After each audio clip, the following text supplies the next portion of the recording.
Let's talk to Clive Lambert, an award-winning technical analyst and director of FuturesTechs. Morning to you, Clive. Hello, Nick. How are you? Living the dream. Right, so we've got three charts to run through. Let's kick off with gold. We've got a daily chart. What are your thoughts here? Gold, I thought was going back to 1365, but it's been chopping around and it's pulled back again. There was a big sell-off yesterday with the move in the US dollar, and it sold off back to 30. I think the low yesterday was 13.14 for the futures, for the front month futures.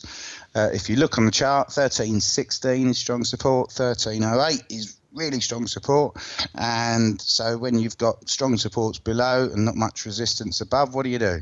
You buy it for choice. That's what I'm thinking. I think we go long gold. We can go back to 13.40 and 13.65. If you look at the bigger picture charts, and I think I may have done this previously on here with you, if we could get above 13.65 to 13.90, then there's scope for a really big move higher.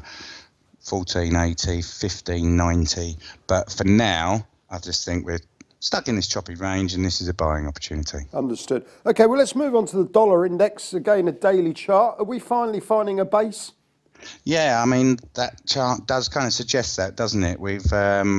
I think again, every time we've been down to 88.30 on this chart, I've been on the show and I've been saying 88.30 is a really strong support.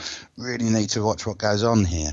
And both times we've rallied off of that support. Last week, or in the last couple of weeks, the previous time, we saw something called a bullish engulfing pattern. Since then, we've broken that downtrend line that's showing on that chart there. Now we have another level that is a challenge.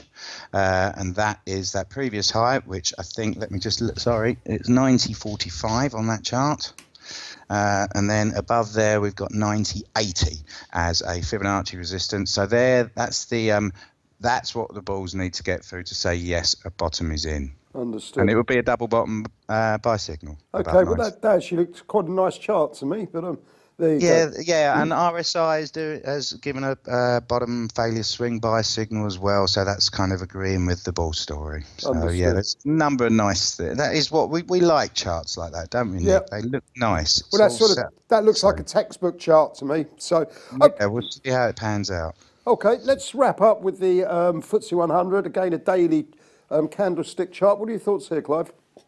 Well, I mean, it's well documented. US markets have been doing rather well on the recovery path, and the Nasdaq, in fact, almost got back to that January high recently. But on this side of the pond, things haven't been quite so bullish, and the FTSE appears to be struggling when it gets above 7,300, and there's a gap at 73.35 on the all sessions futures chart, and we fell over from there yesterday, posted something called a bearish engulfing pattern.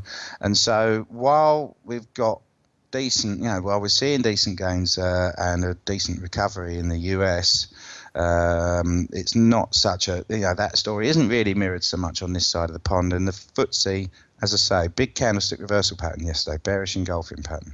So if we break back below 7,200 for the futures there, I think we go back to 71.20 and then maybe even back to 7,000 and those sort of areas again. Okay, so you're thinking bearish thoughts on the technicals on the FTSE100.